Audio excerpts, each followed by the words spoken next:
Good morning. Today is 9 January 2017 and we are going to discuss the articles of The Hindu. ये देखिए जो articles आज हम discuss करने जा रहे हैं सबसे पहले उन पर हम नज़र डालते हैं। ऊपर जो छोटा आर्टिकल है ये आर्टिकल है जीडीपी के जो नए आंकड़े रिलीज हुए हैं, इससे हमारी जो ग्रोथ रेट है वो स्लो हो रही है। ये आर्टिकल हम डिस्कस करेंगे। नीचे वाला आर्टिकल हम डिस्कस करेंगे सरकार ने जो कनॉट प्लेस है दिल्ली में उसके इनर लाइन में मोटर व्हीकल्स को बैन कर दिया है ताकि डीकंजेस्ट हो सके वो पूरा का पूरा एरिया। ये जो बीच का आर्टिकल है बहुत ज़्यादा इंपॉर्टेंट आर्टिकल है, डायस्पोरा से रिलेटेड आर्टिकल है, किस तरह से हमारा डायस्पोरा फैला हुआ है। पूरा का पूरा पेपर कवर हो जाएगा, हम इसे डिस्कस करेंगे। पेपर 2 का टॉपिक है ये डायस्पोरा। और ये आर्टिकल है देखिए श्रीलंका में तमिल इशू से रिलेटेड आर्टिकल है, इसे भी डिस्कस करेंगे। नीचे ग्रीन बॉन्ड से रिलेटेड आर्टिकल है, इसे भी डिस्कस करेंगे। और आगे जो देखिए वो है हमारा आर्टिकल इकोनॉमिक्स टाइम्स का रोड सेफ्टी से रिलेटेड आर्टिकल है, हम वो भी डिस्कस करेंगे। और यहाँ पे देखिए जो बजट का आर्टिकल है, जो ग्रोथ रेट का आर्टिकल है, ये इसमें भी इकोनॉमिक्स टाइम्स का आर्टिकल है, वो भी इसमें हम मिक्स कर देंगे। तो उसके अलावा देखिए एथिक्स में अगर इस वीडियो में टाइम बचता है तो एथिक्स डिस्कस करेंगे, नहीं तो आज बाद में आज ही के दिन में बाद में एक इंट्रोडक्टरी एथिक्स की वीडियो में हम डिस्कस कर लेंगे कि एथिक्स किस प्रकार से हमारा चलने वाला है। तो देखते हैं, स्टार्ट करते हैं। तो देखिए ग्रोथ रेट के आंकड़े अभी आए हैं तो थोड़ी बहुत जो टर्म्स हैं वो दोबारा से रिवाइज कर लेते हैं, क्योंकि काफ़ी कंफ्यूजिंग रहती है ये इकोनॉमिक्स की टर्म्स है। इनको बार बार रिवाइज करते रहना चाहिए। लगता कितना 1 मिनट या 2 मिनट लगता है रिवीजन में सिर्फ। आगे देखिए जीडीपी होती क्या है। जीडीपी आपको पता होगा कि कोई भी स्पेसिफिक पीरियड के अंदर में जितने भी गुड्स या सर्विसेज प्रोड्यूस हुई उसकी वैल्यू को अगर जमा करते हैं तो जीडीपी हमारी आ जाती है। और स्पेसिफिक पीरियड आमतौर पे इसको 1 साल लिया जाता है, यानी 1 साल के अंदर में जितनी भी हमारी goods and values services produce हुई उसकी वैल्यू जमा कर दो। अब थोड़ी सी और टर्म्स हम डिस्कस कर लेते हैं। जीडीपी एट फैक्टर कॉस्ट क्या होती है। जीडीपी जो फैक्टर कॉस्ट होती है अगर हमें ये निकालनी हो तो GDP at market cost minus में नेट इनडायरेक्ट टैक्स हम कर देते हैं। और नेट इनडायरेक्ट टैक्स कौन कौन से ये होते हैं, इनडायरेक्ट टैक्स माइनस में सब्सिडीज। अब एक सिंपल सा फंड है इसको याद करने का। सिंपल सा फंडा क्या होता है, जीडीपी एट मार्केट कॉस्ट होता है ना, जब भी जीडीपी एट मार्केट कॉस्ट आपको निकालनी हो तो उसमें क्या होगा, उसमें आप इनडायरेक्ट टैक्स तो ऐड कर दोगे, क्योंकि मार्केट में चीजें बिकेंगी तो टैक्स तो लगेगा, तो इनडायरेक्ट टैक्स तो आप उसमें ऐड कर दोगे और सब्सिडीज उसमें माइनस कर दोगे। और जब भी आपको जीडीपी एट फैक्टर कॉस्ट निकालनी हो तो उसमें आप फैक्टर कॉस्ट का मतलब है ये जितना फैक्ट्री पे खर्चा आया, फैक्टर को फैक्ट्री से जोड़ दो, आप आसान रहेगा याद करने में। फैक्टर को फैक्ट्री से जोड़ दो, फैक्ट्री में जो खर्चा आया वो हमें काउंट करना कि वहां जीडीपी कितनी है। तो उसमें तो देखिए टैक्स तो अभी लगा नहीं, क्योंकि अभी तो फैक्ट्री में प्रोडक्शन अभी हुई है, लेकिन सब्सिडीज तो मिल गई गवर्नमेंट की, क्योंकि देखिए फ्यूल में पेट्रोलियम में सब्सिडी तो गवर्नमेंट देती है। तो इस तरह से आपको पता लग जाएगा जीडीपी एट फैक्टर कॉस्ट निकालना हो तो आप क्या कीजिए, आप उसमें सब्सिडीज ऐड कर दीजिए और जो टैक्स है वो माइनस कर दीजिए, क्योंकि टैक्स तो अभी लगा नहीं। और जब मार्केट कॉस्ट पे निकालनी हो तो उसमें आप जो इनडायरेक्ट टैक्स है वो ऐड कर दीजिए, सब्सिडी माइनस कर दीजिए। तो सिंपल सा फंडा है ये। उसके बाद में एक और नई टर्म है जिसमें जो काफी सहायक होती है वो है जीवीए। यहां पे देखिए जीवीए। तो अगर आपको देखिए यहां पे अभी हमने डिस्कस किया था कि जीडीपी वाला कंसेप्ट, तो जीडीपी एंड मार्केट प्राइसेस में अगर हम सब्सिडीज ऐड कर दें, इन दोनों टर्म्स को इस साइड में लेके आओ, लेफ्ट हैंड साइड में मार्केट प्राइस में अगर हम सब्सिडीज ऐड कर दें और जो टैक्स है वो माइनस कर दें तो क्या आ जाएगा, हमारा जीडीपी एट फैक्टर कॉस्ट आ जाएगा। तो GDP at factor cost is equal to GVA at basic prices. थोड़ा सा है जीवी एट बेसिक प्राइसेस, अगर आपसे कोई पूछ ले तो आप बता देना सिंपल सा, भाई ये होता है जीडीपी एट मार्केट प्राइस और प्लस में सब्सिडीज माइनस में टैक्स। इसका मतलब ये है कि GDP at factor cost is equal to GV at basic prices. काफी आसान है, इतना मुश्किल नहीं है। एक बार वीडियो रोक के बस थोड़ा सा पढ़ के थोड़ा सा मन में एज्यूम करके देखना, काफी आसान लगेगा आपको। ये चीजें जब तक हम थोड़ा नहीं ध्यान देते ना, मेरे साथ तो काफ़ी बार ऐसा होता है, जो चीज़ एक बार देख लेते हैं तो ऐसा लगता है कि ये बहुत मुश्किल है, लेकिन एक बार पढ़ लेते हैं तो फिर अपने आप पे हंसी आती है, अरे यार ये तो बहुत आसान थी। आगे देखिए जीडीपी एट फैक्टर कॉस्ट अब रिप्लेस कर दिया गया है जीवीए से इसको। अब हम जो जीडीपी मेजर करते हैं वो करते हैं जीडीपी एट मार्केट प्राइसेस पे। क्यों? क्योंकि देखिए वर्ल्ड की डेवलप्ड कंट्रीज हैं वो भी इसी से मेजर करते हैं और हमें एक बेटर कंपैरिजन मिले, इसलिए हम भी जीडीपी एट मार्केट प्राइस से करते हैं। ऐसा ही रेकमेंड किया था यूनाइटेड नेशंस जो नेशनल अकाउंट्स 2008 में जो कमेटी थी और प्रणब सेन की भी जो कमेटी थी। अब जो आर्टिकल हम डिस्कस करने जा रहे हैं उसकी यूटिलिटी है क्या। रिसेंट का जो डेटा रिलीज किया गया है गवर्नमेंट के द्वारा वो ये शो करता है कि जो हमारी ग्रोथ है वो काफ़ी स्लगिश रहने वाली है, और इवन डिमोनेटाइजेशन का इफेक्ट भी अभी तक तो काउंट नहीं किया गया है। तो फिर तो आगे जो सिचुएशन है जीडीपी की, यानी जो आंकड़े हैं वो और भी ज़्यादा वर्सन यानी एग्रेवेट हो सकते हैं। तो आपको इस चीज़ पर कॉमेंट करना है। देखिए आप लोग क्वेश्चन तो लिखते नहीं हो, कॉमेंट्स भी नहीं है अभी। तो देखिए जो सीरियस एस्पायरेंट्स हैं उनको एक बात का सजेशन देना चाहता हूँ मैं। सीरियस जो एस्पायरेंट्स है, बिल्कुल जिनको 2017 में हर हाल में क्लियर करना है, कोई भी वो चांस नहीं लेना चाहते, तो वो क्या कीजिए, देखिए एक वेबसाइट है ओनली IAS, यहाँ पे काफ़ी दिनों से 1 तारीख से आंसर राइटिंग की प्रैक्टिस चल रही है। तो आप क्या कीजिए, अगर आपको देखिए जो क्वेश्चंस हम इसमें यूटिलिटी हम जो डिस्कस करते हैं, अगर आपको इन पे आंसर्स लिखने हैं या फिर आपको देखने हैं कि बाकी लोग क्या आंसर्स लिख रहे हैं, रिव्यू करने हैं आपको, तो आप इस वेबसाइट पे जाइएगा। ये सारे के सारे जो क्वेश्चंस हम इस स्लाइड्स में डिस्कस करने वाले हैं, वहाँ पे काफ़ी सीरियस एस्पायरेंट्स अपने आंसर लिखते हैं, तो आपको एक अलग तरह से व्यू मिलेगा होलिस्टिकली ये इनका आंसर क्या हो सकता है क्वेश्चंस का, जिन पे इस वेबसाइट पे आपको पीडीएफ भी मिलती है, तो वहाँ से आप देख लीजिएगा। तो आगे क्या आती है, देखिए हमारी जो इकोनॉमी है वो स्लो कर रही है, और अभी तो देखिए फर्स्ट 7 मंथ्स के 2016-17 के पहले 7 महीनों के आंकड़े अभी तक आए हैं। अभी तक तो नोटबंदी का इफेक्ट भी काउंट नहीं किया है, उससे पहले ही जो जीडीपी की ग्रोथ रेट है वो अब एस्टिमेट लगाया जा रहा है कि वो 7.1% से हमारी जीडीपी ग्रो करेगी, और पिछले साल 2015-16 में यह आंकड़ा था 7.6%, और जो जीवीए है वो ग्रो करने की उम्मीद है 7% से, और पिछले साल ये ग्रो किया था 7.2% से। तो देखिए जीडीपी और जीवीए दोनों के दोनों यहाँ पे क्या है, कम ग्रो करते दिखाई दे रहे हैं। स्पेसिफिक सेक्टर की अगर बात करें तो हम देखिए माइनिंग और जो क्वेरिंग सेक्टर है, जो प्राइमरी सेक्टर है, ये भी एक तरह से 1.8% से ग्रो करेगा इस साल, और जबकि पिछले साल ये ग्रो किया था 7.4% से, ऐसा एस्टिमेशन है। दूसरी जो यूटिलिटी सर्विसेज हैं, इसमें कुछ ना कुछ पॉजिटिव हमें देखने को मिल रहा है। Electricity, gas, water supply, other utility service है, ये तो इकोनॉमिक एक्टिविटी का एक तरह से ब्रॉडर इंडिकेटर होता है। जिस हिसाब से ये जो है इलेक्ट्रिसिटी वगैरह ये सेक्टर ग्रो करते हैं, उसी हिसाब से हमारी इकोनॉमी ग्रो करती है। ये देखिए ये भी 6.5% से ग्रो करेंगे, और जबकि पिछले साल ये आंकड़ा था 6.6%। तो इतना गिरावट इनमें नहीं है, इतना इंपॉर्टेंट तो नहीं है। देखिए एक थोड़ा बहुत समझने की जरूरत है, इस तरह को आपको याद रखने की जरूरत नहीं है कि कौन सा कितने से ग्रो कर रहा है, कौन सा कितने से लूज कर रहा है। बस एक बार सुन लीजिए, थोड़ा दिमाग में पिक्चर बैठ जाएगी। आगे क्या देखिए, ये कहते हैं कि जो मैन्युफैक्चरिंग और जो सर्विस सेक्टर है, ये तो ग्रोथ इंजन होते हैं किसी भी इकोनॉमी के लिए, और चिंता की बात यह है कि मैन्युफैक्चरिंग और सर्विस सेक्टर दोनों के दोनों सेक्टर जो है हमारे, इनमें गिरावट देखने को मिल रही है। फिर ये बात करते हैं कुछ तो अच्छा है, क्या अच्छा है फिर? अच्छा ये है कि देखिए पिछले साल फाइनेंस मिनिस्टर अरुण जेटली जी ने कहा था कि हमारी जो इकोनॉमी है वो ग्रो करेगी 8% से लेके 8.5% के बीच में, और इस बात पर डिपेंड करता है कि हमारा जो मानसून है वो किस प्रकार से रहेगा। और अब देखिए, अब एग्रीकल्चर मानसून तो हमारा इस बार अच्छा रहा और अच्छी बारिश रही, तो इसलिए यह एस्टिमेट लगाया जा रहा है कि जो हमारी जो एग्रीकल्चर सेक्टर है वो अच्छा परफॉर्म करेगा। और एक देखिए ये उम्मीद है कि हमारा एग्रीकल्चर सेक्टर जो परफॉर्म करेगा वो 4.1% से ग्रो करेगा, और पिछली बार जो आंकड़ा था वो था 1.2% का। और आगे क्या देखिए, अब इस साल एग्रीकल्चर सेक्टर काफ़ी अच्छा रहने वाला है। 6 जनवरी तक 602.75 लाख हेक्टेयर को बीज बोए जा चुके हैं इतने लैंड पर, और 6.5% ज़्यादा है ये पिछले साल से। फार्मर्स को देखिए, अगर फार्मर्स ये पूरे नोटबंदी की मार को झेल लेते हैं और इतना ही देखिए बीज बोते हैं, तो काफ़ी एक तरह से जो एग्रीकल्चर सेक्टर है वो एक तरह से आप कह सकते हैं कुशन प्रोवाइड कर सकता है कि हमारी जो इकोनॉमी नीचे जाने वाली है वो इकोनॉमी इतनी नीचे मत जाए। गद्दा आपको पता, गद्दा समझते हो ना, यहाँ पे अगर गद्दा बिछाओ तो चोट नहीं लगती, वैसे ही हमारी इकोनॉमी को चोट नहीं लगेगी अगर एग्रीकल्चर सेक्टर अच्छे से परफॉर्म करेगा। अगले महीने देखिए बजट भी आने वाला है, बजट आएगा तो एक तरह से यहाँ पर एक मौका रहेगा कि जो इकोनॉमिक मोमेंटम है इसको दोबारा से ऊपर उठाया जाए, जो लूज हो गया है। अगला आर्टिकल हम डिस्कस कर लेते हैं। ये क्वेश्चन भी आप ट्राई कर सकते हो, या फिर आंसर्स देख सकते हो दूसरे लोग क्या लिख रहे हैं इस पे वेबसाइट पे onlyis.com पे। आगे देखिए यूटिलिटी क्या है। यूटिलिटी तो देखिए इस आर्टिकल की यह है कि अर्बन डेवलपमेंट मिनिस्ट्री ने जो ये डिसीजन लिया है मोटर व्हीकल्स को बैन करने का, इनर लाइन कनॉट प्लेस दिल्ली में। कनॉट प्लेस आपको पता होगा, काफ़ी भीड़ यहाँ पे रहती है, काफ़ी महंगे कपड़े मिलते हैं यहाँ पे। आगे क्या है, कौन कौन से देखिए दूसरे स्टेप्स हैं ऐसे लिए जा सकते हैं जिससे कि हमारी सिटीज़ हैं दूसरे स्टेट्स के अंदर में वो और ज़्यादा डीकंजेस्ट हो सके, या फिर कंजेशन वहाँ पे कम हो सके। ये देखिए जो सीपी का एरिया है बहुत ज़्यादा कंजेशन है, तो सरकार ने कहा है जो इनर लाइन है वहाँ पे आप कार नहीं ले जा सकते, हमारे जैसे पैदल आदमियों के लिए वहाँ पे रहेगा रास्ता।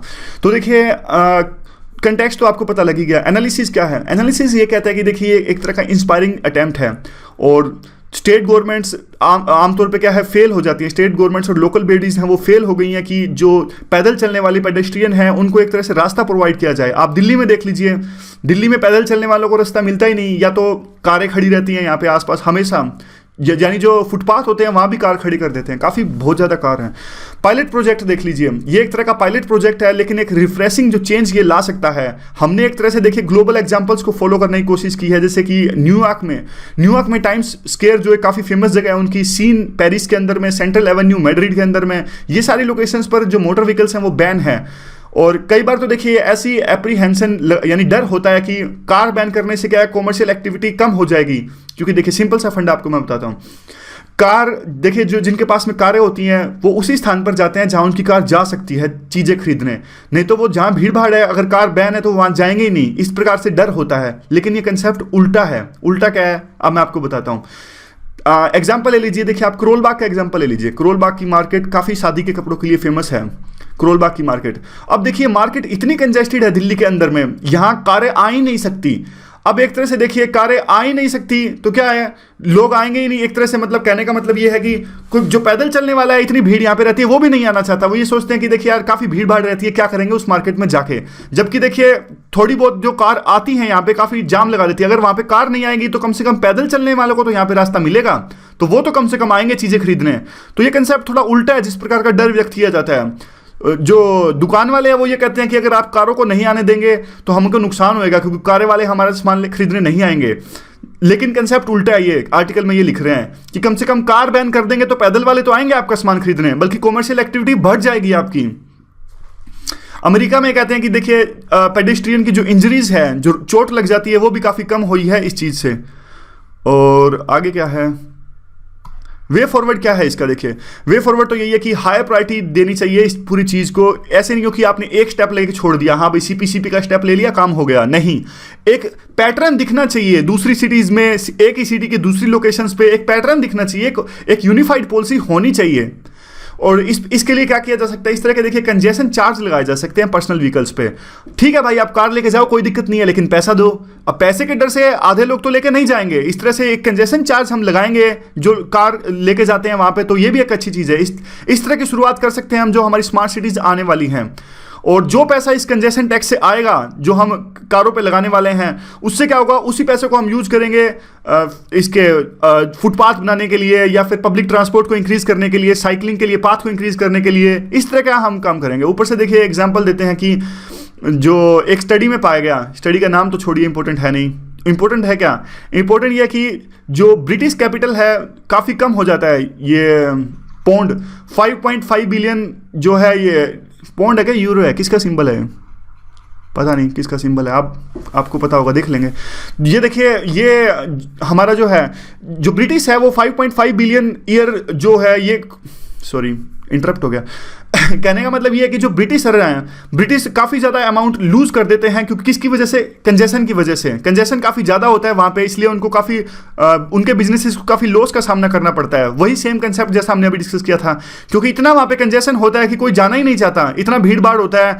जो जिन लोगों को सामान खरीदना होता है वो भी नहीं खरीदते वहाँ से, उनको लगता है कि वहाँ तो बहुत भीड़ होगी, वहाँ नहीं जाएंगे, शांति प्रिय जगह पर जाएंगे, वहाँ से आसानी से सामान खरीद सके, इसलिए वहाँ पे जो बिजनेस का लॉस हो जाता है।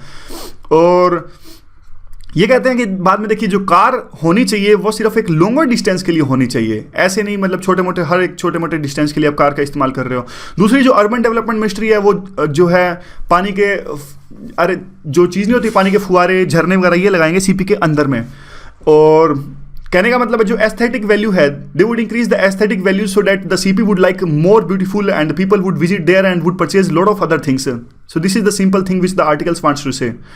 उसके बाद में क्या है, स्टेट गवर्नमेंट्स को भी, दूसरे स्टेट गवर्नमेंट्स को भी ये टेम्पलेट है वो अपनाना चाहिए। ये सिर्फ दिल्ली के लिए नहीं है, दूसरे स्टेट गवर्नमेंट्स हैं उनको भी अपनी सिटी में सुधार लाने के लिए, कंजेशन कम करने के लिए यह टेम्पलेट अपनाना चाहिए सॉरी। आगे देखिए अगला आर्टिकल हम डिस्कस करते हैं, बहुत इंपॉर्टेंट आर्टिकल है, काफ़ी इंटरेस्टिंग आर्टिकल है, काफ़ी नॉलेज वाला आर्टिकल है ये, ध्यान से सुनिएगा इसको। क्वेश्चन क्या है, इंडियन डायस्पोरा है काफ़ी डिस्ट्रीब्यूटेड है डिफरेंट पार्ट्स में वर्ल्ड में हमारा। और देखिए अल्दो देखिए इन्होंने, इंडियन डायस्पोरा ने काफ़ी हमारी सहायता प्रोवाइड करी है हमारे इंडिया के इंटरेस्ट को लेकर, लेकिन वो काफ़ी चैलेंजेस भी झेलते हैं। आपको इस बात पे कमेंट करना है।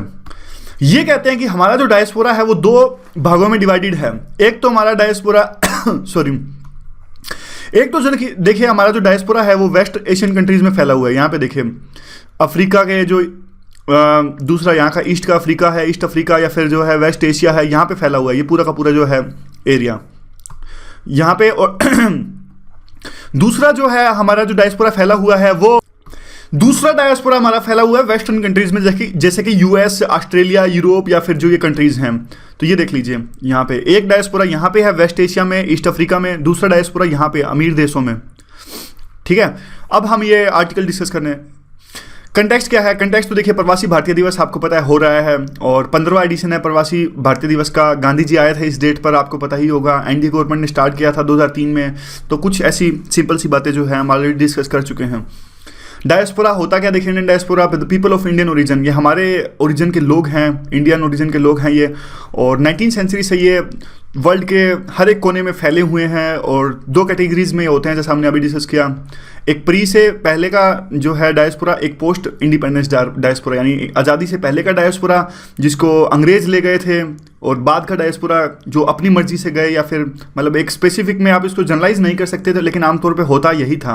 प्लांटेशन के लिए ब्रिटिश हमारे लेबर्स ले जाते थे, या फिर उस टाइम पे आज़ादी से पहले आपने स्पेक्ट्रम की बुक में पढ़ा होगा कि जब गांधी जी का चैप्टर आता है तो उसमें आता है ना वो कि जो मैनन ब्रदर्स थे, मुस्लिम मैनन्स गए थे अफ्रीका में जो लेबर्स की तलाश में, इस टाइम इस तरह की बातें जो आती हैं। बस यही फिर कहते हैं कि दो पार्ट्स में डिवाइडेड है, एक जो वेस्टर्न कंट्रीज़ में जैसे कि ऑस्ट्रेलिया, न्यूजीलैंड, और उसके बाद में जो मिडिल ईस्ट है, जहाँ जैसे आपने देखा होगा कि जो हमारी केरला की नर्सिस थी और सारे जो कुवैत या फिर जो तेल वाले कंट्रीज़ हैं, यहाँ पे हमारा काफ़ी डायस्पोरा रहता है। सऊदी अरेबिया, यूएई, इजराइल, और ये अरब का वार हुआ था 1973 में, और ऑयल यानी तेल के दाम काफ़ी बढ़ गए थे क्योंकि उस दौरान उन्होंने कार्टेलाइजेशन कर दिया था, यानी सभी कंट्रीज़ ने मिलकर डिसाइड कर लिया था कि इससे सस्ता हम तेल बेचेंगे ही नहीं। तो तेल की जो कीमतें थी वो काफ़ी ज़्यादा बढ़ गई थी उस टाइम पे, इसलिए तेल की कीमतें बढ़ गई थी तो उनकी इकोनॉमी को फ़ायदा हुआ था क्योंकि मजबूरी थी वहाँ से तेल लेना, इसलिए उनको फ़ायदा हुआ था। तो काफ़ी बिजनेस वहाँ पे स्टार्ट हुआ, तो हमारे लोग भी वहाँ पे गए वहाँ पे काम करने। वेस्ट एशिया का थोड़ा सा डिस्कस कर लेते हैं हम।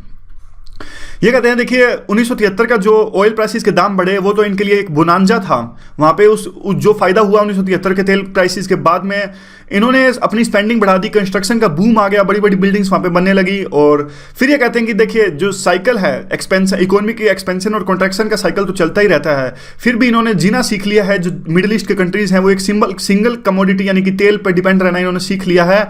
और फिर लेकिन कुछ दूसरी चीज़ें भी ये कर रहे हैं, जैसे कि दुबई का एक एग्जांपल देते हैं। दुबई की देखिए अब तेल रिजर्व्स हैं वो सारे के सारे खत्म हो चुके हैं, फिर भी दुबई ने अपने आप को एक तरह से फिनेंशियल सेंटर, फिनेंशियल हब बना लिया है रीजनल ट्रेड का, और टूरिज्म भी यहाँ पे बहुत ज़्यादा होता है। फिर ये एग्जांपल देते हैं आबू धाबी और कतर का, ये भी एक तरह से कल्चरल स्पोर्ट्स हैं और इनके हब बन गए हैं। एविएशन हब्स और जो दूसरे आसान जो लग्जरी लिविंग होती है उनके लिए हब बन गए, काफ़ी लोग यहाँ पे आते हैं।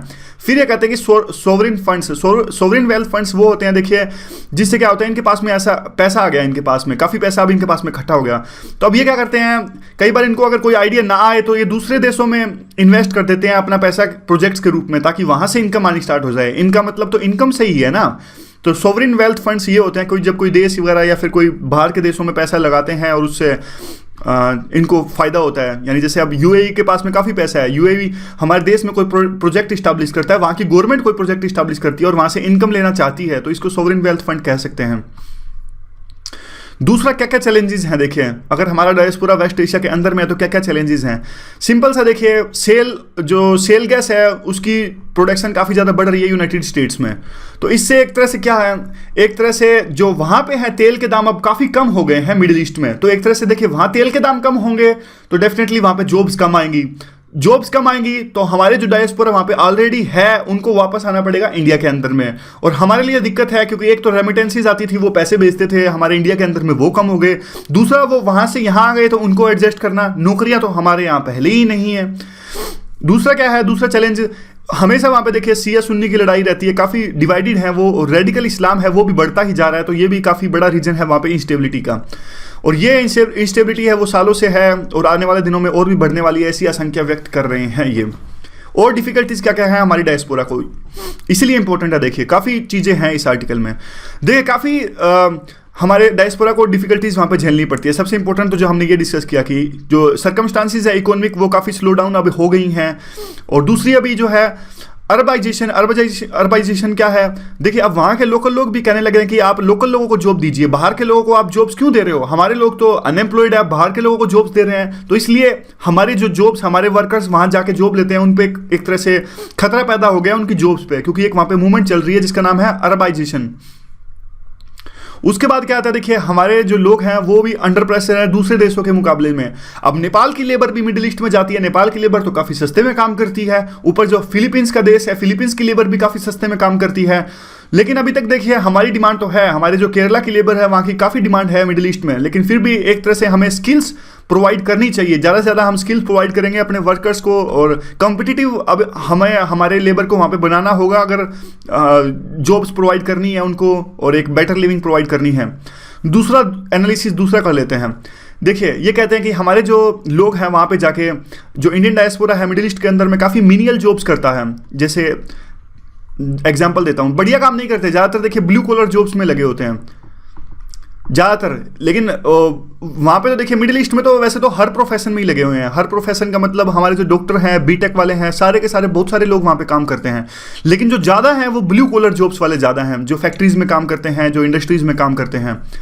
और अब कहते हैं देखिए इसका एक नुकसान भी होता है। नुकसान क्या होता है, हमारा इतना सारा डायस्पोरा वहाँ पे है, इससे हमारे जो स्ट्रेटेजिक ऑप्शंस है वो लिमिटेड हो जाते हैं। स्ट्रेटेजिक ऑप्शंस कैसे लिमिटेड हो जाते हैं, फिर ये बताते हैं कि देखिए हमारा इतना सारा डायस्पोरा वहाँ पे है, तो हम वहाँ पे कोई एक अपनी जो एक स्टैंड है वो कॉन्क्रीट स्टैंड नहीं ले पाते। जैसे सऊदी अरेबिया के साथ में कल को कुछ हो जाए, या फिर ईरान के साथ में ईरान में तो हमारा वैसे डायस्पोरा बहुत कम है, यूएई की बात कर लीजिए, यूएई सऊदी अरेबिया, तो हम डरते हैं अगर इनके साथ में सऊदी अरेबिया के साथ में हमारे रिलेशन खराब हो गए तो हमारा बहुत सारा डायस्पोरा वहाँ पे है, तो वो उस डायस्पोरा को नुकसान पहुंचा सकते हैं, वो हमारे डायस्पोरा को अपने देश से निकाल सकते हैं, तो हमारे लिए दिक्कत क्रिएट हो जाएगी। इसलिए जो हमारे स्ट्रेटेजिक ऑप्शंस है वो काफी लिमिटेड हो जाते हैं। इसीलिए देखिए अब ये सऊदी अरब ने इतने सारे जो स्ट्रिक्ट रूल्स चला रखे हैं, जो कि वो रूल्स देखिए मेडिवल ईरा या रिग्रेसिव ईरा में होते थे। किस तरह के रूल्स उन्होंने चला रखे हैं कि जो भी हमारे इंडियन वर्कर्स या फिर बाहर से जो वर्कर आते हैं सऊदी अरेबिया के अंदर में, जो वहाँ पे एम्प्लॉयर होता है, जो जॉब्स प्रोवाइड करता है हमारे डायस्पोरा के लोगों को या फिर दूसरे कंट्रीज से जो जाते हैं वहाँ के लोगों को भी, वहाँ के जो एम्प्लॉयर होते हैं पासपोर्ट ले लेते हैं। जैसे ही वो जॉब ज्वाइन करते हैं पासपोर्ट अपने पास रख लेते हैं ताकि वापस ना जा सके अपने देश के अंदर में। तो एक तरह से काफ़ी एक्सप्लॉयटेशन इनका होता है। फिर ये कहते हैं कि देखिए होता क्या है, इनको न्याय दिलाने के लिए बार बार हमारे जो minister of external affairs Sushma Swaraj है, इनको ट्वीट करना पड़ता है, जबकि उनको न्याय दिलाना बहुत आसान होना चाहिए। सिंपली वो लोकल मिशंस में जाएं और अपनी जो है न्याय ले सकें, या फिर जो भी उनके साथ में दिक्कत हुई है। तो एक तरह से उनकी सेफ्टी और सिक्योरिटी हमारी जिम्मेदारी है। ऊपर क्या है, फिर एक यहाँ पे डिफरेंट कंसेप्ट आता है। देखिए ये कहते हैं कि देखिए हमारा जो ट्रैक रिकॉर्ड रहा है काफ़ी पॉजिटिव रहा है डायस्पोरा को सर्विसेज प्रोवाइड करने में। 1833 से लेकर 1917 तक कैरेबियन कंट्रीज़ में, पर्टिकुलरली फॉर द कैरेबियन, काफ़ी लेबर थी वहाँ पे। देखिए स्लेवरी खत्म हो गई थी इन कैरेबियन कंट्रीज़ में, वहाँ पे कैरेबियन कंट्रीज़ में स्लेवरी खत्म हो गई थी, तो इसलिए हमारे लोग गए थे वहाँ पे काम करने, और 1833 से 1917 के बीच में। इसलिए काफ़ी हमारे लोग हैं कैरेबियन कंट्रीज़ में। कैरेबियन कंट्रीज़ आपको पता होगा, वेस्ट इंडीज़ जो हमारे साथ जो क्रिकेट खेलता है, जो जमैका और इस तरह के जो वहाँ पे। आगे देखिए जो सॉरी, ये कहते हैं कि देखिए युगांडा में एक्सपेल कर दिया गया, युगांडा में एक्सपेल कर दिया गया। या उससे पहले एक और लाइन है, JS केहर जो है हमारे चीफ जस्टिस है, वो भी ईस्ट अफ्रीका से हैं। और ईस्ट अफ्रीका से मतलब वहाँ के सिटीजन नहीं है, सिटीजन तो हमारे ही हैं, कुछ ओरिजिन उनका वहाँ से ईस्ट अफ्रीका से निकल के आता होगा। तो एक तरह से देखिए युगांडा में हमारे जो इंडियंस को एक्सपेल कर दिया गया 1970 में। हमने क्या किया उस टाइम पे, हमने जो फाइल थी पास कर दी ब्रिटेन के पास में। हमने कहा कि ब्रिटेन तो ग्रंटर है उनकी सेफ्टी का, तो ब्रिटेन को एक्शन लेना होगा। इसलिए लार्जली पॉजिटिव कहा, इसलिए इन्होंने लार्जली पॉजिटिव की। कई ज़्यादातर केसेस में तो हमने ठीक ठाक एक्शन लिया, लेकिन कुछ केसेस में हमने ठीक से एक्शन नहीं लिया। तो युगांडा के केस में हमने अपनी रिस्पॉन्सिबिलिटी डाल दी ब्रिटिशर्स पर, क्योंकि पहले हम उनके कॉलोनी थे। मॉरिशस की ये बात करते हैं। मॉरिशस की जो जनसंख्या उसमें तो 48.5% हिंदूज़ हैं, और मॉरिशस की जो लोकेशन है वो भी काफ़ी इंपॉर्टेंट है। आपको पता होगा कि इंडियन ओशन के अंदर बिल्कुल बीचों बीच यहाँ पे नीचे, और काफ़ी सिक्योरिटी सी लेंस यहाँ से जाती है, सिक्योरिटी के मद्देनज़र काफ़ी इंपॉर्टेंट है। तो यहाँ पे इंडियन गवर्नमेंट का काफ़ी रोल रहा है मॉरिशस के अंदर में। और आगे क्या है, आगे बात करते हैं कि फिजी कंट्री की। फिजी कंट्री में भी 49% जो है इंडो फिजियन है, और वो देखिए वो पहले एक वहाँ पे 1987 में गवर्नमेंट इस्टाब्लिश करना चाहते थे जो कि मल्टी एथनिक हो, लेकिन मल्टी एथनिक गवर्नमेंट वहाँ पे इस्टाब्लिश नहीं कर पाए थे। लेफ्टिनेंट कर्नल जो थे वहाँ पे रबुका, इन्होंने ओवरथ्रू यानी सत्ता से उखाड़ फेंका था इलेक्टेड गवर्नमेंट को। तो एक तरह से इंडियन गवर्नमेंट ने कुछ किया नहीं था उस टाइम पर, जबकि करना चाहिए था। इसलिए लार्जली पॉजिटिव है। कई केसेस में हमने किया, कईयों में नहीं किया। डायस्पोरा जो कैरेबियन कंट्रीज़ में फिर से आता है, जैसे गुइना, त्रिनिदाद, इसमें, और जो टोबागो है, इसमें काफ़ी हमारा डायस्पोरा है। और है रिलीजन और क्रिकेट, दो वाइटल लिंक मिलते हैं। क्रिकेट हम इनके साथ में खेलते हैं, और हमारा धर्म भी है। जैसे आपने एग्जांपल देखा है वेस्ट इंडीज़ के जो कई क्रिकेटर्स होते हैं, राम नरेश सरवन, इस तरह के, वो हमारे जो ओरिजिन के हैं वहाँ पर वेस्ट इंडीज़ की टीम में। चंद्रपाल, शिव नारायण चंद्रपाल, ऐसे जो वेस्ट इंडीज़ की क्रिकेट टीम में कई बार प्लेयर्स मिलते हैं। आगे क्या है देखिए, पॉलिटिकल ट्रबलेंस काफ़ी होता है इन कंट्रीज़ में, बस कोई खास नहीं है। आगे दूसरा तरह का जो डायस्पोरा है वेस्टर्न कंट्रीज़ में, दूसरे तरह का जो डायस्पोरा देखिए वो जाता है जैसे यूएस और जो यूके, कनाडा, जो वेस्टर्न कंट्रीज़ हैं यहाँ पर। ये देखिए, ये जो डायस्पोरा गया है, यहाँ भी दो तरह का डायस्पोरा गया है। एक तो काफ़ी पहले जो चला गया था, लेकिन एक अभी जो आईटी सेक्टर में बूम आया है उसके बाद से जो जा रहे हैं। अब इस डायस्पोरा ये कितना स्ट्रॉन्ग है उसका तो देखिए काफ़ी, हम इस बात का जो अनुमान है वो तो इसी से लगाया जा सकता है कि जो हमारी जो डील हुई थी यूएस के साथ में, इस डायस्पोरा का काफ़ी बड़ा रोल था इस डील को पूरा करने में। और एनडीए 1 की जो गवर्नमेंट थी, उसमें तो इस डायस्पोरा के लिए एक अलग से एम्बेसडर की नियुक्ति भी की गई थी और अमेरिका ने इसे मना कर दिया था। अमेरिका ने कहा था कि आप अलग से एम्बेसडर की नियुक्ति नहीं कर सकते क्योंकि ये प्रोटोकॉल के खिलाफ में है। और जो हमारे अभी की सरकार है वो तो एक स्टेप और भी आगे बढ़ गई। मोदी ने मेडिसिन केयर गार्डन का शो किया और डायस्पोरा को अच्छे से ये एड्रेस कर रहे हैं, लेकिन ये नुकसानदायक भी हो सकता है कहीं ना कहीं। क्यों? क्योंकि देखे कहते हैं ये कि अब हमारे देश के लोग, मान लीजिए इंडियंस ओरिजिन के लोग, हमारा जो डायस्पोरा है अमेरिका के अंदर में, वो देखिए मेडिसिन केयर पर अगर इस तरह के प्रोग्राम ऑर्गेनाइज करेंगे तो वहाँ की जो लोकल कम्युनिटी है मेजोरिटेरियन अमेरिका के अंदर में, जैसे कि वाइट्स, उनमें डायस्पोरा के प्रति एक तरह से उनकी लॉयल्टी के प्रति दुर्भावना पैदा हो सकती है। तो ये कहते हैं कि ये लॉयल्टी का जो इशू है वो भी एक इंपॉर्टेंट है। आप एक लेवल के बाद में देखिए आप इंटरफेयर नहीं कर सकते दूसरे देश में जाके अपने डायस्पोरा को लेके, क्योंकि लॉयल्टी का इशू बाद में आ सकता है और उनको दिक्कत क्रिएट हो सकती है, क्योंकि वहाँ पे जो लोकल कम्युनिटी है उनके बीच में, उनके मन में नफरत पैदा हो सकती है हमारे डायस्पोरा के प्रति वहाँ पे दूसरे देशों में। फिर ये कहते हैं कि वेस्टर्न कंट्रीज में किस प्रकार से हमारा डायस्पोरा फैला हुआ है। सिख कितने ज़्यादा है कनाडा के अंदर में, 34% है, और उसमें से उसके बाद में दूसरी जो नंबर पे आता है 27% हिंदूज हैं, फिर मुस्लिम्स है। कनाडा की ये बात कर रहे हैं। कनाडा के मिनिस्टर ने, जो पीएम है, उन्होंने कहा था कि हमारे कैबिनेट में ज़्यादा सिख्स हैं, और उन्होंने कहा था कि जो हमारे डिफेंस मिनिस्टर हैं वो भी एक सिख हैं। और बाद में थोड़ा बहुत डेटा है, ज़्यादा स्ट्रॉन्ग है, ज़्यादा इंपॉर्टेंट है नहीं है। फिर चाइना की बात करते हैं कि चाइना में भी देखिए 50 बिलियन का जो है वो डायस्पोरा है। 50 मिलियन, बिलियन तो बहुत ज़्यादा हो गए, 50 मिलियन का डायस्पोरा है। और यहाँ भी देखिए ये भी हेल्प करते हैं कि चाइना की इकोनॉमी को वर्ल्ड इकोनॉमी से इंटीग्रेट करने में। वे फॉरवर्ड क्या है कि देखिए जो है डायस्पोरा है वो काफ़ी तरह की रेमिटेंसेस प्रोवाइड करता है, और चैलेंज है अब नेक्स्ट स्टेज पे जाने का। तो हमें क्या नए तरीके खोजने होंगे। जो नए तरीके कैसे होने चाहिए, वो वाइजली होने चाहिए, सोचे समझे होने चाहिए, प्रोएक्टिव होने चाहिए और सेकुलर होने चाहिए। तो 3 हमारे जो नए तरीके हैं वो इस प्रकार से होने चाहिए। अगला आर्टिकल हम डिस्कस कर लेते हैं। श्रीलंका से रिलेटेड ये आर्टिकल है, थोड़ा सा बैकग्राउंड जल्दी से डिस्कस कर लेते हैं। श्रीलंका में भी तमिल से, आपको पता होगा, अलग से देश की वो मांग, उन्होंने मूवमेंट चलाई थी लेकिन वो सफल नहीं हो पाई, और वहाँ पे काफ़ी हमें पीस कीपिंग फोर्स भी भेजनी पड़ी थी, काफ़ी हमारे जवान शहीद हुए थे। और लास्ट में जाके श्रीलंका में तमिल्स की जो मिलिटेंट ऑर्गेनाइजेशंस थी श्रीलंका के अंदर में, उनके खिलाफ में वार किया, लिट्टे के खिलाफ में वार किया, जो कि एक तमिल मिलिटेंट ऑर्गेनाइजेशन थी श्रीलंका में। और काफ़ी देखिए, जब यह कहा जाता है कि श्रीलंका ने जब ये वार स्टार्ट किया, काफ़ी ह्यूमन राइट्स का वायलेशन हुआ वहाँ पे तमिल्स के खिलाफ में, और एलिगेशंस लगे राजपक्षे उस टाइम पे जो वहाँ पे प्रेसिडेंट थे, जब लिट्टे वार हुआ था, लिट्टे के खिलाफ में वार हुआ था। उसके बाद में नई गवर्नमेंट, नई सत्ता चुन के आई श्रीलंका में, सिरिसेना प्रेसिडेंट बने। और ऐसा कहा जाता है कि जो सिरिसेना प्रेसिडेंट बने वो बने, तमिल्स ने भी उनको वहाँ सपोर्ट किया, क्योंकि तमिल्स तंग आ गए थे जो पहले के प्रेसिडेंट थे राजपक्षे ने, क्योंकि राजपक्षे पर आरोप लगे थे कि उन्होंने तमिल्स पर काफ़ी अत्याचार किया। और उसके बाद में देखिए जब सिरिसेना प्रेसिडेंट बन गए तो उनसे उम्मीद की जा रही थी कि वो काफ़ी विकास करेंगे और काफ़ी काम करेंगे तमिलियंस के लिए। अब ये एनालिसिस कर रहे हैं कि किस प्रकार से उन्होंने काम किया और कितने होप है, कितनी, इस प्रकार से एनालिसिस कर रहे हैं। तो ये ज़्यादा इंपॉर्टेंट तो नहीं है, जल्दी से इस आर्टिकल को हम डिस्कस कर लेते हैं। ये कहते हैं कि 2005 का जो साल था, काफ़ी काम किया गया तमिल्स के लिए, और अच्छे काम किए सिरिसेना ने, जो राजपक्षे ने नहीं किए थे। कैसे काम किए? कॉन्स्टिट्यूशनल को अमेंड करने की कोशिश करी, और अमेंडमेंट लाए भी सरी वहाँ पे। वो मीडिया के लिए एक ओपन स्पेस दिया गया, रिकॉन्सिलेशन, तमिल के साथ रिकॉन्सिलेशन के लिए अलग से स्टेप्स लिए गए। ह्यूमन राइट्स काउंसिल थी, उनके साथ मिलकर इन्होंने उनको एश्योर किया कि 4 प्रोन्स जो अप्रोच है वो हम अपनाएंगे। और सिरिसेना वो नॉर्थ, यानी कि जो श्रीलंका का जो नॉर्थ है जहाँ पे तमिल्स रहते हैं, वहाँ पे काफ़ी बार उन्होंने विजिट किया, और अब सेकंड स्टेज में, सेकंड ईयर में आ गए हैं। तो ये कहते हैं कि अब काफ़ी टर्बुलेंस है, और एक तरह से जो गवर्नमेंट की इकोनॉमी है वो भी अच्छी नहीं है। और दूसरा जो है, जो यूनिटी गवर्नमेंट आई थी राजपक्षे के बाद में, वहाँ भी आपस में एक तरह से लड़ाई है।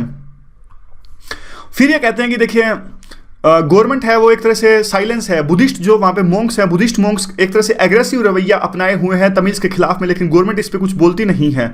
फिर ये कहते हैं कि देखिए जो इंडिया और जो यूएस हैं उनको तो लेके श्रीलंका से, उनको श्रीलंका के इंटरनल और डोमेस्टिक मैटर्स हैं उनमें अब इंटरफेयर नहीं कर रहे हैं। उनका मतलब सिर्फ इस बात से है कि जो श्रीलंका है वो चाइना के पाले में ना चला जाए, क्योंकि चाइना और श्रीलंका की नज़दीकियां भी पिछले दिनों काफ़ी बड़ी थी राजापक्से के टाइम में, और चाइना की जो न्यूक्लियर सबमरीन्स है वो 2 बार आई थी। इवन पहली बार आने के बाद में इंडिया ने उस पर प्रोटेस्ट भी किया था, फिर भी वो वहाँ पर आई। और फिर ये कहते हैं कि अभी देखिए संकेत काफ़ी अच्छे हैं, जो तमिल नेशनल अलायंस, जो तमिल की पार्टी है वो एक तरह से गवर्नमेंट को सपोर्ट कर रही है, काफ़ी अच्छा टाइम है रिफॉर्म्स लाने के लिए। वे फॉरवर्ड क्या हो सकता है? 4 लाख तमिल्स की जाने गई थी, नहीं कुछ हो रहा है। हाँ, ये कहते हैं कि देखिए जो लाख्स ऑफ तमिल्स हैं वो एक तरह से कोशिश कर रहे हैं दोबारा से अपनी ज़िंदगी बनाने की। उस वार के बाद में जो ब्रूटल वार था उसको ख़त्म हो गया, 7 साल उसको हो गए, लेकिन ये पूरा का पूरा 7 साल काफ़ी, और ये पेन था काफ़ी, जो इंतज़ार है दर्द भरा रहा और इसमें लंबा रहा। तो अभी ये वही सेम बात कर रहे हैं कि जल्दी से वहाँ पे एक तरह से शांति स्थापित की जाए। वो तो हो गई है, लेकिन जो उनके जख्म है उनके जख्मों को भरा जाए। अगला आर्टिकल काफी इंपॉर्टेंट आर्टिकल है, ग्रीन बॉन्ड्स से रिलेटेड आर्टिकल ये है। What are the green bonds and how the green bonds may be important tools to curb the climate change. Green bonds है क्या, कैसे ये सहायक हो सकते हैं क्लाइमेट चेंज को कर्ब करने के लिए? तो सबसे पहले तो ग्रीन बॉन्ड्स है क्या, देखिए ग्रीन बॉन्ड्स देखिए सिंपल सी चीज़ है, कोई ज़्यादा आपको इसमें सोचने की आवश्यकता है नहीं। एक ये ग्रीन बॉन्ड्स इशू करते हैं कोई भी कंपनी या फिर गवर्नमेंट भी इशू कर देते हैं जब इनको पैसे की आवश्यकता होती है। तो एक तरह से ये होते हैं, एक तरह से आप इसको मान लीजिए एग्रीमेंट मान लीजिए, ग्रीन बॉन्ड्स को एक तरह का एग्रीमेंट मान लीजिए। जब भी किसी गवर्नमेंट या कंपनी को पैसे की आवश्यकता होती है तो ये क्या करते हैं, एक पेपर रिलीज करते हैं जिसको हमने एग्रीमेंट कहा है कि आप हमें पैसा दीजिए और हम आपको इतना इंटरेस्ट रेट देंगे। सिंपल सी बात है, कोई ज़्यादा इसमें कोई कंफ्यूजिंग कंसेप्ट ये है नहीं। ये देखिए नीचे यहाँ पे, गवर्नमेंट और corporation issue bonds to borrow the funds, उधार लेने के लिए फंड्स इन्वेस्टर से। और एक तरह से आईयू होता है, वो इंस्ट्रक्शंस होती हैं, मतलब एग्रीमेंट मान लीजिए इसे। तो सिंपल सा मतलब दोबारा से लेमन टर्म्स में आपको बता देता हूँ। ए और बी का एग्जांपल ले लीजिए। ए को पैसे की जरूरत है, ए को पैसे की जरूरत है, और तो वो क्या करेगा, बी से पैसे लेगा, लेकिन ये बॉन्ड देगा इसको। अब बी ए को पैसे देगा और ए बी को बॉन्ड देगा। बॉन्ड में ये लिखा होगा कि देखिए हम आपसे पैसा ले रहे हैं लेकिन हम आपको उस पैसे पे इंटरेस्ट रेट देंगे। तो इस तरह की बात है और कुछ नहीं।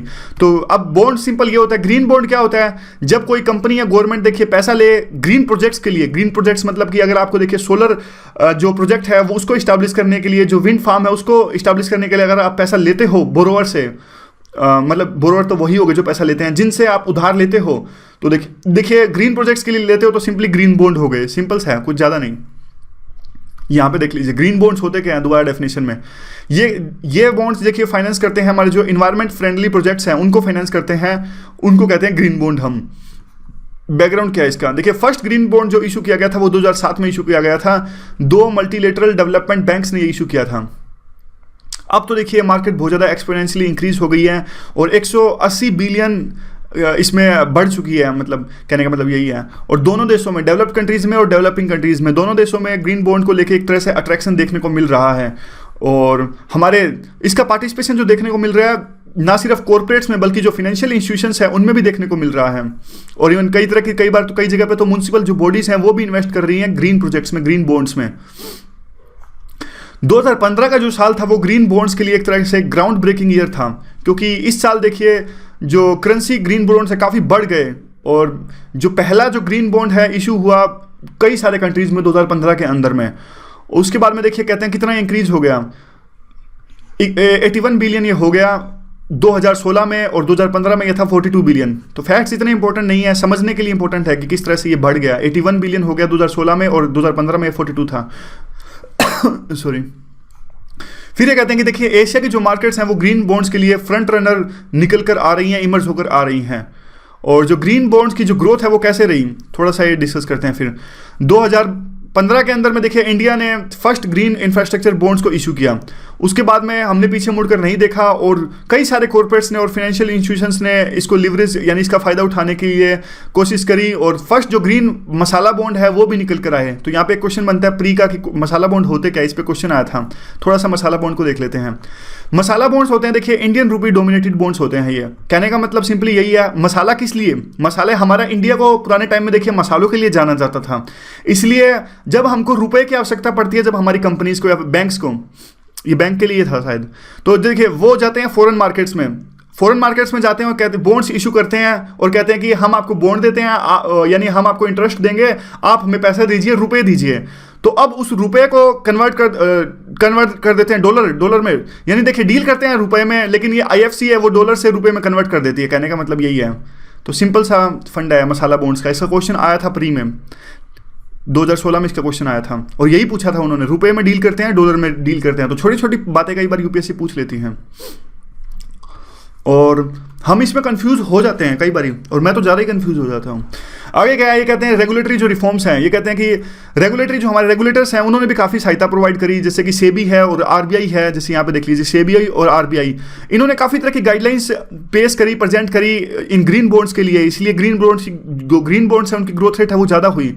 फिर ये कहते हैं कि जो फुल पोटेंशियल है वो अनटैप्ड है जो इनका ग्रीन बॉन्ड्स का अभी तक में, यानी 2017 में कैसा ग्रीन बॉन्ड का सिनेरियो होना चाहिए कि जो अभी सिनेरियो है वो काफ़ी अनटैप्ड है, काफ़ी अच्छे से ग्रीन बॉन्ड्स ग्रो हो सकते हैं। सबसे पहले तो देखिए कहते हैं कि एक तरह से जो डेफिनेशन की जरूरत है, आखिरकार ग्रीन है क्या, कौन से ऐसे बॉन्ड्स हैं वो ग्रीन बॉन्ड्स होते हैं। फिर ये कहते हैं कि ब्लू बॉन्ड का ये जिक्र करते हैं। ब्लू बॉन्ड होते हैं वो वाटर, यानी वाटर प्रोजेक्ट्स के लिए जो बॉन्ड इशू किए जाते हैं उनको कहते हैं ब्लू बॉन्ड। तो प्रीलिम के लिए काफ़ी इंपॉर्टेंट चीज़ें हैं यहाँ पे। उसके बाद में कहते हैं कि देखिए जो वाटर प्रोजेक्ट्स है यानी ब्लू बॉन्ड्स, वो भी काफ़ी जोर पकड़ चुके हैं और इंडिया ने अभी तक कुछ भी नहीं किया है इसमें। तो इंडिया को भी काफ़ी कुछ करने की आवश्यकता है, काफ़ी स्कोप है, इनोवेटिव मैकेनिज्म होने चाहिए इसके। लेकिन देखिए होता क्या है, ये कहते हैं कि जो छोटे छोटे ग्रीन बॉन्ड के प्रोजेक्ट्स होते हैं, जैसे कि छत पर जो सोलर प्रोजेक्ट्स लगा लेना, एक तरह से इनकी मार्केट अभी तक नहीं बन पाई है, क्योंकि जो फाइनेंस करते नहीं है ज़्यादा कंपनीज, वो कहती हैं कि देखिए ये तो छोटे प्रोजेक्ट्स हैं तो ज़्यादा फायदा इनसे होगा नहीं। तो एक तरह से ये कहते हैं कि सजेशन देते हैं कि इनको एग्रीगेट कर देना चाहिए, यानी काफ़ी छोटे छोटे प्रोजेक्ट्स को बना के एक बड़ा प्रोजेक्ट बना देना चाहिए। वे फॉरवर्ड क्या है?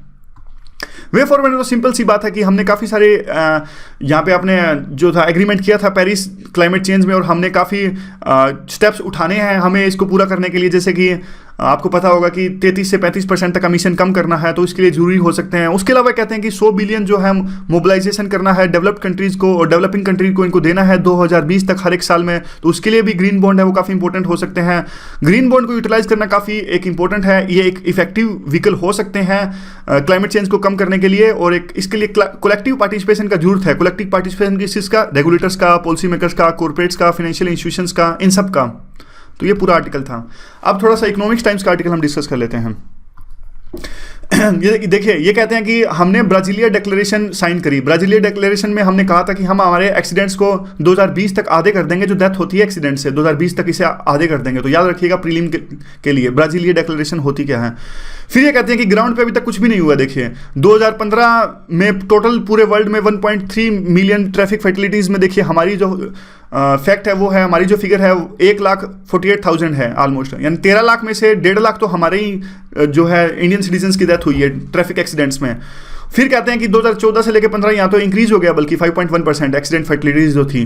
तो इसके लिए ड्रास्टिक एक्शन और कंसर्टेड एफर्ट्स लगाने की जरूरत है, और रोड डिज़ाइन अच्छा करने की जरूरत है, मैनेजमेंट को अच्छा करने की जरूरत है, और जो पेडेस्ट्रियन है, साइकिलिस्ट है, उनके लिए अच्छा रास्ता प्रोवाइड करने की जरूरत है। देखिए लिंक कीजिए, अभी हमने आर्टिकल डिस्कस किया था किस तरह से सीपी में जो है इनर लाइन को वहाँ पे मोटर व्हीकल्स बैन कर रहे हैं। तो एक रास्ता बनाएंगे जो कंजेशन टैक्स से जो फायदा होगा। सॉरी, आगे क्या है, दूसरा आता है देखिए सस्टेन पब्लिक अवेयरनेस की इसमें आवश्यकता है कि वो जो ट्रैफिक लॉज को फॉलो करें, और ताकि जो एक्सीडेंट्स हैं वो कम से कम हो। एक जो मोटर व्हीकल बिल है जो पार्लियामेंट में अभी तक पेंडिंग है, इसको पास नहीं किया जा रहा है। 5 महीने से ये पार्लियामेंट्री स्टैंडिंग कमेटी में है। क्या कर रहे हैं वो इस बिल के साथ में। आगे देखिए आते हैं कि जो एफर्ट्स हैं उनको भी आगे ले जाने की जरूरत है, स्पीड करने की जरूरत है। और बजट सेशन में अभी ये बिल पेश किया जाएगा, और तो उसमें देखिए इसमें जो जिस तरह के लैकुनाज हैं या फिर जो लूप होल्स हैं उनको जल्द से जल्द प्लग करने की आवश्यकता है। और यहाँ पे देखिए आगे, और दूसरे इसमें बिल में काफ़ी तरह का प्रावधान है, जैसे कि डेटा कलेक्शन, और इसमें सुधार की भी आवश्यकता है, पेनल्टीज, रोड डिज़ाइन अच्छा होना चाहिए। और बिल देखिए सिर्फ बिल से कुछ होगा नहीं, सिर्फ बिल जरूरी नहीं कि सिर्फ जो बिल लाने से या बिल पास करने से जो एक्सीडेंट्स है वो कम हो जाएंगे, और भी काफ़ी चीज़ों की हमें आवश्यकता है।